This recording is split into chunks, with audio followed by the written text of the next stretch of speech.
FKBMI News mengabarkan. FKBMI Surati Bupati Subang minta PMI Kulsum dipulangkan dari negara Saudi Arabia karena unprosedural dan habis kontrak.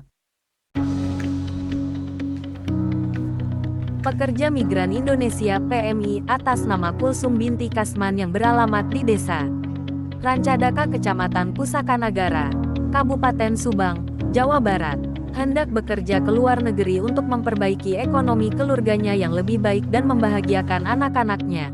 Pada bulan Maret tahun 2023, secara kebetulan ada sponsor yang bernama Rasgan dari daerah Subang mendatangi rumah Kulsum binti Kasman dan menawarkan untuk bekerja ke luar negeri dengan iming-iming uang saku besar dan proses cepat.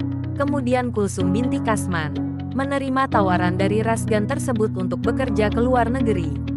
Selanjutnya selang beberapa hari Kulsum binti Kasman dibawa oleh Rasgan untuk mengikuti proses pemberangkatannya dan ternyata oleh Rasgan, Kulsum binti Kasman diserahkan ke sponsor lagi yang lainnya yang bernama Karsiman dari daerah Indramayu.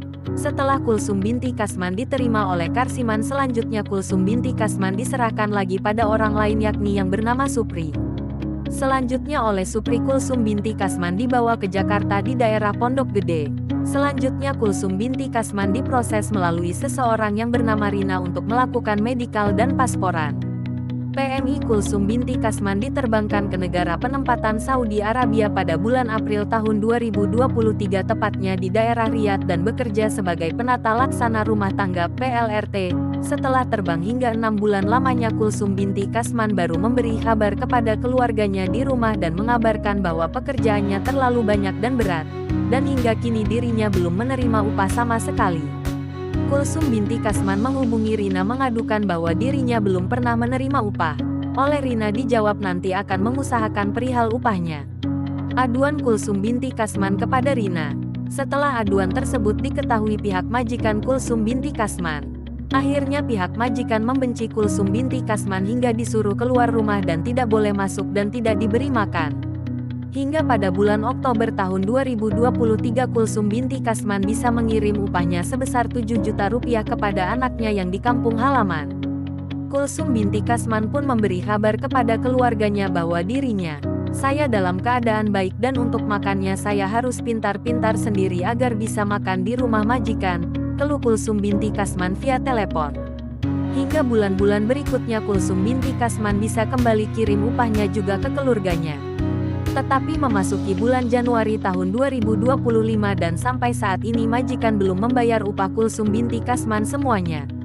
Upah Kulsum binti Kasman per bulannya 1.200 rial Saudi dikali 24 bulan adalah 20.800 rial Saudi, sedangkan yang dibayar majikan dan ditransfer ke Indonesia hanya sekira 6.000 rial Saudi.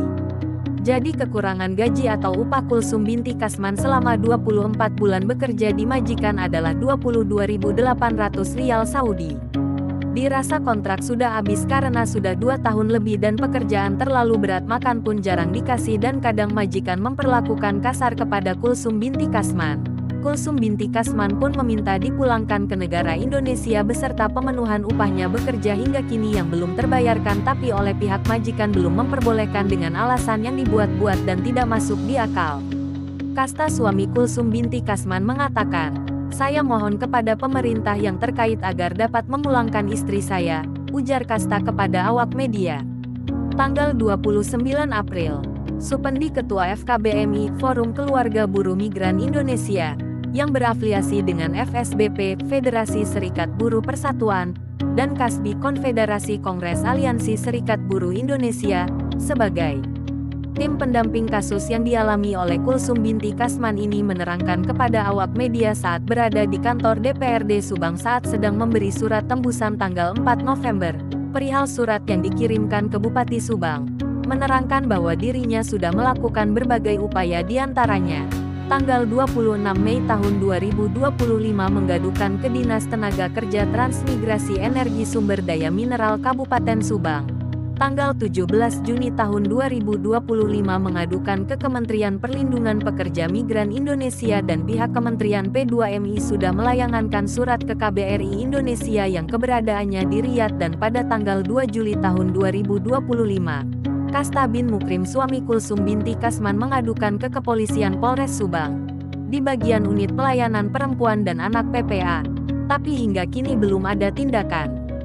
Dan baru-baru ini pada tanggal 04 November 2025 Supendi juga kini berkirim surat ke Bupati Kabupaten Subang memohon bantuan penyelesaian kepulangan Sedri Kulsum binti Kasman beserta hak-haknya, supaya ada kejelasan kepulangan PMI atas nama Kulsum binti Kasman tersebut, tegas Supendi.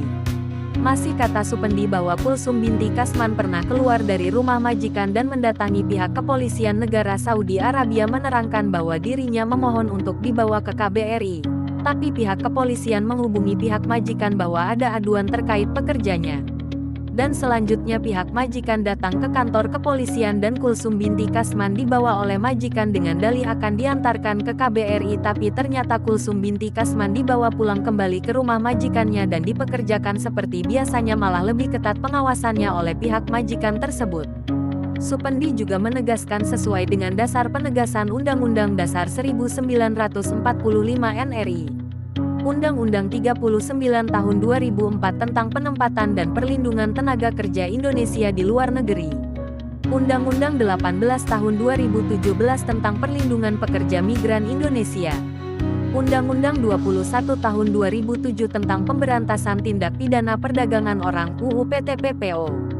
UU DNRI 1945 tersebut menjelaskan bahwa setiap warga negara Indonesia mempunyai hak dan kesempatan yang sama tanpa diskriminasi untuk memperoleh pekerjaan dan penghidupan yang layak.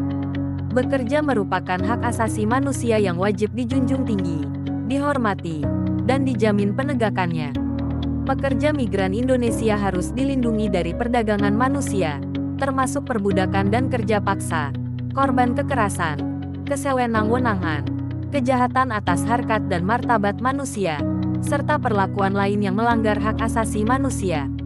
Pelindungan pekerja migran Indonesia perlu dilakukan dalam suatu sistem yang terpadu yang melibatkan pemerintah pusat, pemerintah daerah, dan masyarakat.